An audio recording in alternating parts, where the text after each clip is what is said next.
You thought it was over? It's not over. No. We got to figure out what happens now.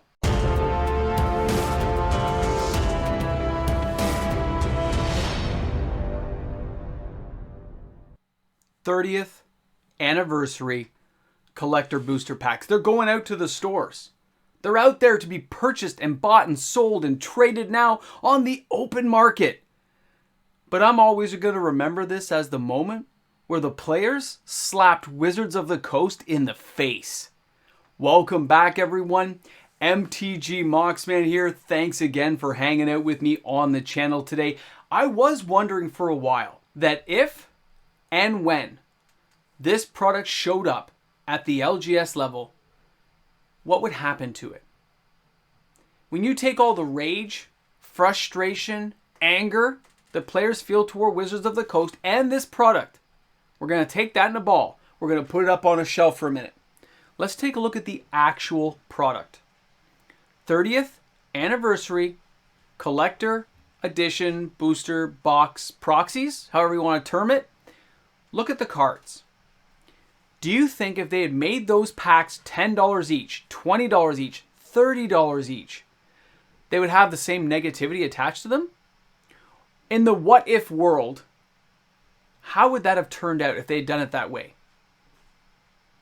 I think we'd see success. I think we'd see a happy player base who enjoyed the experience of a 30th anniversary that everyone did really get to enjoy. It would feel special. It would be a moment in history we would all remember instead of that rage and hate that's sitting over there right now. We'll get to that at the end. It'd be in a different product. It'd be seen in a different light, and it would have been successful at launch. If they'd done that in like booster boxes or maybe cartons of like 6 packs you had to buy for like a draft night, it would have been entirely different if they had priced it appropriately. It's not the product that people hated, it was the price. And some people argue the price was set that way because of collector edition and international edition. I can understand that. But those products took 30 years to get there. Not instant wealth, here it is. That's the mistake. They should have done things a little bit differently, but they didn't, okay? So now when this product shows up at the LGS, what is going to happen in the long-term span of these cards? Some LGSs will bury these away in a vault. I already know that for a fact. I've talked to stores.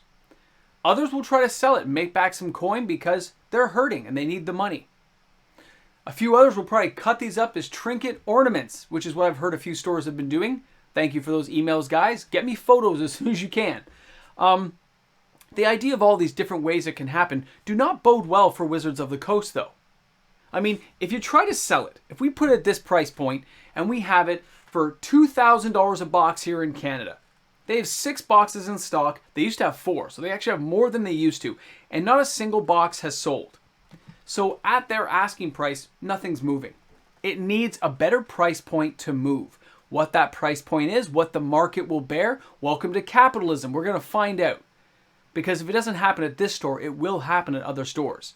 And when we take a look at TCG Player, as these things start trickling into the market and ending up at local LGSs all over the country and all over Canada and the US and overseas, as this starts to happen, we're going to see the sales I'm showing you on the screen, but these are very few and far between. I'll tell you right now, there's higher sales of Savannah Revised Edition every week than all those sales combined. Okay, like that's nothing.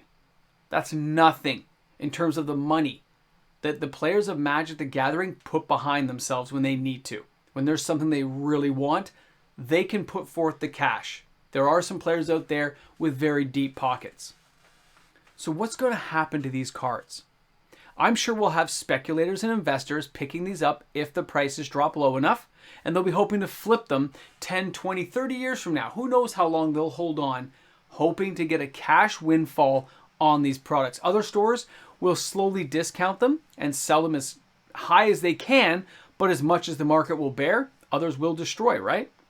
There'll be a range of effects that happen to this product. And some of the singles cards will come on play. And they'll end up at stores to be sold. And then we'll see how players really feel. Like, this is like a big experiment. And we won't know the results probably for 5 years to see what will actually happen. Because every time we think the 30th anniversary story is over, They give us something new to chew on. I just get to sit back with the nachos and cheese and dip, and I'm just, yeah, let's go, man. Let's see what you guys do next, because you're just messing up everywhere. That's how it feels sometimes. But they're not. They're not messing up everywhere. This was just the biggest mistake they've ever made that I can personally remember. When I think of the 30th anniversary, I understand that negativity. I felt it a lot too. The anger and frustration of something that should have been successful, if they'd done it right, they killed it. And the players felt the same way. And that's why they got the closed wallet slap to the face. Not spending our money on this product. I think it had less than 2,000 sales, right? I think I remember reading that. I think I remember reporting on that. I think it was less than 2,000 sales. If that's how the players felt, how much of that anger and frustration, which is up on the shelf, will slowly become dull, wear away, and players buy the single card, maybe buy one of this or one of that, and slowly it becomes accepted. I wonder if that will actually happen. Because again, it's not going to happen overnight. I know play groups that ban this stuff who say, if it ever shows up here, you can't play. Like, there's real negativity. It's over there. So I don't know what's going to happen. I'm as curious as everyone else out there. Because we've never gone through this situation before at this level. Right? Like, when you look at Phyrexia, All Will Be One. Standard set, doing very well, players like it. Brothers War, doing well, players like it. Dominaria United, kind of at a standstill now, but it was a good set, players liked it. So what's going to happen going forward with specialty products like that? We know they're trying to still reach the higher echelon. We know Wizards is still reaching to see where this goes. Because when these packs of 30th anniversary end up at the LGS level, whatever stores decide to do, whatever the sales actually, not the destroyed cards, not the burned copies, but whenever they actually sell, if you don't think Wizards is tracking that stuff, oh, they're tracking. They want to know what the upper echelon is so they can price things better the next time they try. The next time. Because there will be a next time. They're still doing it right now. Think of Commander Masters. Look at the price points. Look at them. Look at a draft box for $500, right? For a set booster, I think it's $500 US. Now go ahead and take a look at Lord of the Rings. Here in Canada, a collector pack, collector box, is $600 with taxes. $600. If those cards don't blow me out of the water, there's no way it's going to sell. Players are onto this stuff now. We are aware of it, and if the cards we saw spoiled are any indicator, they're not doing a good job. Wizards is doomed to repeat the same mistake until they start fixing this stuff. This is just the worst example they've ever done, but there are lots of other examples, double feature, that didn't work out the way they intended. They thought they could cheap shot it. They thought they could do it on the cheap and get away with it. But the players are onto it now. You guys are onto it. It's just going to take a while to see how these play out in the long term, to see the long-term ramifications of the decisions Wizards made. And how much staying power players have against products of this nature. That's where the real test of wills will happen. And the reason I think Wizards is actually allowing these products to go out, why they actually ended up at the LGS, number one, to avoid the bad press.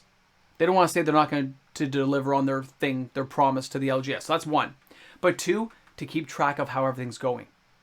That's the tinfoil hat army that I'm talking about. I'm saying they want to see who's going to buy what and where, and anywhere they can track it, they're going to. This one sold for $500. This one sold for $600. These 10 over here sold for $250. They're going to track the packs. They're going to track as much as they can. It's free data. It just shows up on TCG Player. It shows up at your LGS level. It's everywhere if you know how to collect it. And they do. They got people on this. They got special people. Anyway, I just wanted to touch base on this. I understand, again, that a lot of other content creators put this stuff out already. I just want to know what's going to happen with it. Because it's not over. Like, the journey is not done for this product. It's going to continue on for a very long time still. And that's where I find the most fascination with the story is the story's not done. Every time you think the 30th anniversary story is over, nah, there's another page you got to turn. And you got to check it out all over again. It's like a sequel that never dies, but the actors get worse and worse, and you're like, why am I still watching it? Because everyone loves a train wreck. Easiest example. So anyway, thanks a lot for hanging out with me on the channel today. Can't wait to see the comments in the comments section. because I want to know what happens now. I'm in. I want to know. I want to know what you guys think too. So stick around. Put that stuff in the comments. What do you think's going to happen now? I know some of the answers might be long, but I enjoy reading them. All right, guys, have a great day. I'll see you all tomorrow. Oh, and thanks again, guys, for checking out my content every day. Thanks for allowing me to be here on YouTube to entertain you guys each and every day. It's an amazing journey. So thanks again, guys, and welcome aboard to the new patrons, new subscribers to the channel. Thanks again, guys. I'll see you all tomorrow for another video. Oh, this is that moment where you say thanks again to all the fantastic patrons on the channel who make this content possible each and every day. Without the patrons, this wouldn't be happening. We wouldn't be here right now. We'd be somewhere else. Thanks again to all my patrons. In case you're wondering why I'm wearing a different shirt, because my kid came home, Mini Mox was here, I picked him up, clothes and all, and I just put him in the shower. And I got drenched too at the same time, and it was worth it. That's called being a dad. Guys, welcome back to the end credits. Thanks for being here. And let's hope that Wizards of the Coast does learn something from all this. Let's hope they've learned their lesson, because I don't think they're quite there yet. I think they're still thinking other things. I don't think it's quite sunk in yet. So hopefully they get a taste, enough of a taste of their medicine, they don't do it badly again. Because they could have done something exceptional with this product. They could have done something truly unique and special that we all would have remembered, and instead they ruined it. Backhand, closed wallet. Let's put closed wallet in the comment section. Yeah. Have a great day, guys. We'll see you tomorrow. Yeah.